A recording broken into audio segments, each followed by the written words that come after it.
जय भीम साथियों। अपने देश के सारे पुलिस, सारी सरकारी यंत्रणा, महाराष्ट्र सरकार, इस महाराष्ट्र सरकार के सभी छोटे बड़े सेवक और इस कोरोना के धरती पर जो समाज सेवा भावी संस्थाएं, जो राजकीय हो या बिना राजकीय हो, सारे एनजीओज़ जो गरीबों तक खाना पहुंचाने का काम कर रहे हैं, राशन देने का काम कर रहे हैं, और भीम आर्मी के मेरे सभी पदाधिकारी वो भी महाराष्ट्र भर में जुड़े हुए हैं, उन सभी को मेरा क्रांतिकारी जय भीम। ख़ास तौर पर मैं आभार व्यक्त करना चाहूँगा सारे देश की पुलिस का, महाराष्ट्र के पुलिस का, क्योंकि मैं महाराष्ट्र से बिलोंग करता हूँ। यहाँ की महाराष्ट्र की सरकार का, डॉक्टरों का मैं बहुत बहुत आभार कहना चाहूँगा कि ऐसे बुरे समय में उद्धव जी ठाकरे जी ने अच्छा ढाढ़स बंधाया, लोगों को समझाया और कोरोना से जो गुनाहगार की संख्या में बढ़ने की जो शंका थी उसको रोकने में वो कामयाब हुए। आज हम ये नहीं कह सकते कि पूरे तौर पर हमने कोरोना को रोका है, लेकिन जिस तरह से बढ़ना चाहिए था उस पर महाराष्ट्र ने रोक ज़रूर लगा दी है। तो मैं महाराष्ट्र सरकार का भी आभार व्यक्त करना चाहूँगा। कोरोना दोस्तों कैसे भागेगा?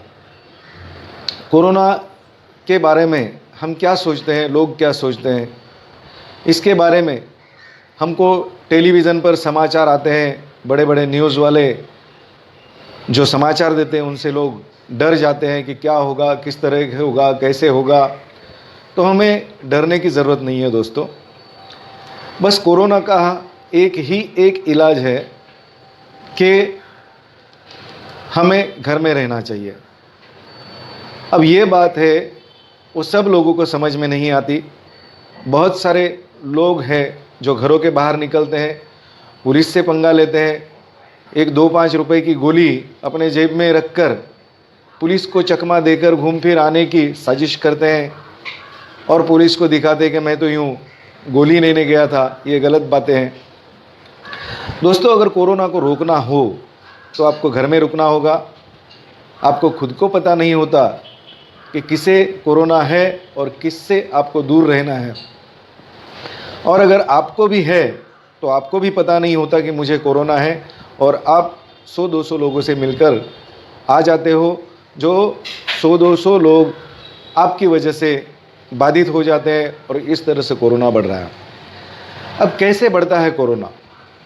दोस्तों कोरोना समझ लीजिए 1 नंबर के व्यक्ति को लागू है कोरोना, या वो कोरोना से बाधित है। 1 नंबर का व्यक्ति कोरोना बाधित है, उसे कोरोना हुआ है ये पता चलने के लिए 8 से 10 दिन का समय लग जाता है। इस 10 दिनों में उसे कोरोना तो हुआ होता है, पर उसे पता नहीं होता खुद को कि मुझे कोरोना हुआ है। इस 10 दिन में जिन जिन लोगों से वो मिलता है, जिन जिन लोगों के घर में वो जाता है, उन लोगों को वो कोरोना बाधित कर देता है। अब होता यह है कि 1 तारीख को अगर एक व्यक्ति को कोरोना हो गया तो 2 तारीख को जिससे मिला है उसे 11 तारीख को कोरोना हो जाएगा, और 9 तारीख को जिससे मिला है उसे 19 या 20 तारीख को कोरोना हो जाएगा। तो ये जो हमारी संख्या है 10-15 दिनों की, इस संख्या को हमको तोड़ना है। इस 10 दिनों में, 15 दिनों में, 20 दिनों में हम घर के अंदर रह जाते हैं, तो जिन जिन लोगों को कोरोना हुआ है वही लोग सामने आएंगे, और जिन लोगों को नहीं हुआ उन लोगों को कोरोना बाद में होने के चांस नहीं रहेंगे। बस यही एक कोरोना रोकने की दवा है, इसके सिवा दूसरी कोई दवा नहीं है दोस्तों। अब ये टीवी पर कई सारे नेता और कई लोग बोल रहे हैं कि कोरोना के ख़त्म होने पर या कोरोना के चलते बहुत बड़ी आर्थिक मंदी आएगी, आर्थिक नुकसान होगा और जीडीपी गिर जाएगा। ये सब तो होगा दोस्तों, लेकिन ये इतना नहीं होगा जितना हमको डराया जा रहा है। मंदी तो पहले भी चल रही थी, मंदी तो आज भी है, और मंदी तो थोड़ी बहुत कोरोना के बाद थोड़े असर से लगी रहेगी। लेकिन जितना हमको डराया जा रहा है, जितना मीडिया वाले क्या ये मीडिया वाले बिजनेसमैन हैं? क्या बिजनेस के बारे में उनको कुछ पता है? जितना ये बोल रहे हैं उतना असर नहीं होगा दोस्तों। जैसे कोरोना के ये 20-25 दिन हमने काटने हैं, वो एक बड़ी रात है। और अगर 2 महीने भी इसको बड़ी रात समझ के हम काटते हैं, तो सुबह उठकर जैसे हम रोज़मर्रा के काम करते हैं रोज़ सुबह उठकर, उसी तरह 2 महीने के बाद हमको रोज़मर्रा के काम उसी तरह करने हैं जिस तरह हम पहले करते थे। जैसे मेरा अगर किसी से बिजनेस चल रहा है, उसको 1 लाख रुपये का माल देना है और उससे मुझे 1 लाख रुपए लेने हैं, तो अब ये कोरोना के चलते वो तो मैं ना माल दे पाऊँगा क्योंकि कारखाना बंद है, ना उससे पैसे ले पाऊँगा क्योंकि मेरा माल उन तक नहीं पहुँच रहा है, व्यापारी तक। लेकिन जैसे ही ये महीना 1.5 महीना ख़त्म हो जाता है, कोरोना का जो लॉकडाउन है वो ख़त्म हो जाता है, तो बस मेरे पास जो 1 लाख रुपये का माल पड़ा है उस व्यापारी को देना है, और वो व्यापारी मुझे 1 लाख रुपए उस माल के दे देगा। बस फ़र्क इतना है कि इसको थोड़ा समय लग रहा है, बंद है तब तक ये काम नहीं चलेगा। अब रहा सवाल, मंदी आएगी और इससे फ़र्क पड़ेगा। इससे फ़र्क किसानों पर ज़रूर पड़ेगा, इससे फ़र्क बिज़नेस वालों पर ज़रूर पड़ेगा, और इससे फ़र्क ज़्यादा सरकार पर पड़ेगा, क्योंकि सरकार कोई काम नहीं कर रही है। और सरकार जिस तरह काम नहीं कर रही है उस तरह कोई बिजनेसमैन भी काम नहीं कर रहा, और कोई बिजनेसमैन काम नहीं कर रहा है उसी तरह से किसान भी काम नहीं कर रहा है।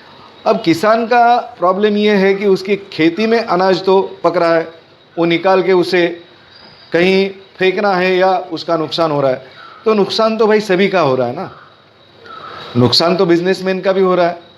कई सारे ऐसे छोटे बिजनेस वाले हैं जिनके पास 2, 4, 6, 8, 10 नौकर काम करते हैं, उनको पगार देना है। अगर पगार नहीं भी दिया तो काम तो रुका हुआ है, आमदनी तो बंद है। ये सब तो सभी के बारे में हो रहा है। मैं यूँ नहीं कह रहा हूँ कि किसानों का नुकसान नहीं हो रहा है या किसी का भी नहीं हो रहा है, नुकसान हो रहा है, सभी का हो रहा है।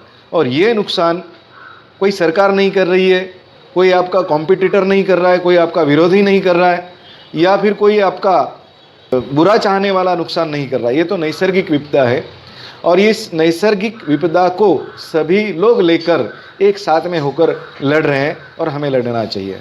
जैसे ही लॉकडाउन खुल जाए, मैं मेरा काम चालू कर दूंगा, मेरा अगला व्यापारी उसका काम चालू कर देगा, और पैसे का टर्नओवर आना जाना चालू रह जाएगा। ये मैं उम्मीद भी करता हूँ और ऐसा होना चाहिए। और ये भी हो सकता है कि मंदी आ भी जाए, लेकिन इतनी भी नहीं आएगी जितनी हमको बताई जा रही है।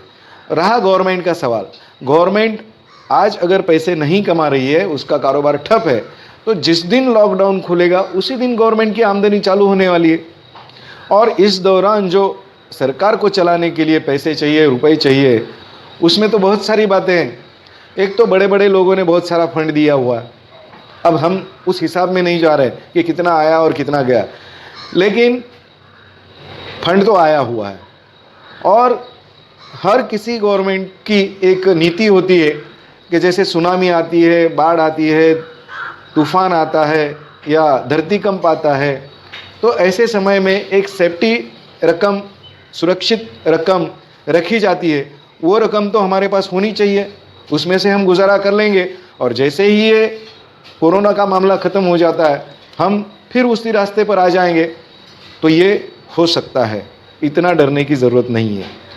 ज़्यादा से ज़्यादा ये हो सकता है कि अगर कोरोना महीने भर में ख़त्म हो जाए, जैसे कि अब हमारा 1 महीने का लॉकडाउन है, तो इसमें ज़्यादा दिक्कत नहीं है।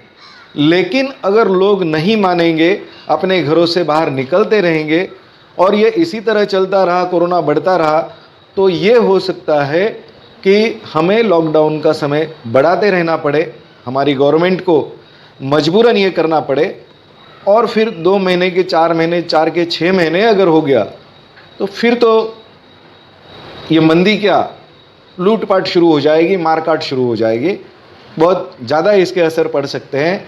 और मंदी तो बहुत छोटी बात है, फिर तो लोग डकैती करके खाने का सामान ले सकते हैं। और अगर इस चीज़ को रोकना है दोस्तों, तो आपको घर में रहना होगा और कोरोना को रोकना होगा।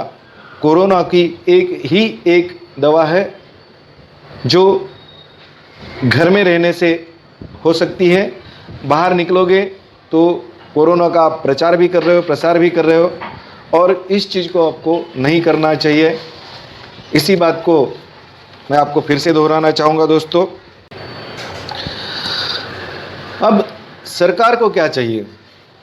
सरकार जो सब्जी तरकारी की दुकानें हैं, मंडी है, व्यापारियों पे वो धंधा ना छोड़े, और अगर व्यापारियों पे छोड़ भी दिया जाए तो अपनी यंत्रणा के लोग उन पर अंकुश बनाए रखें।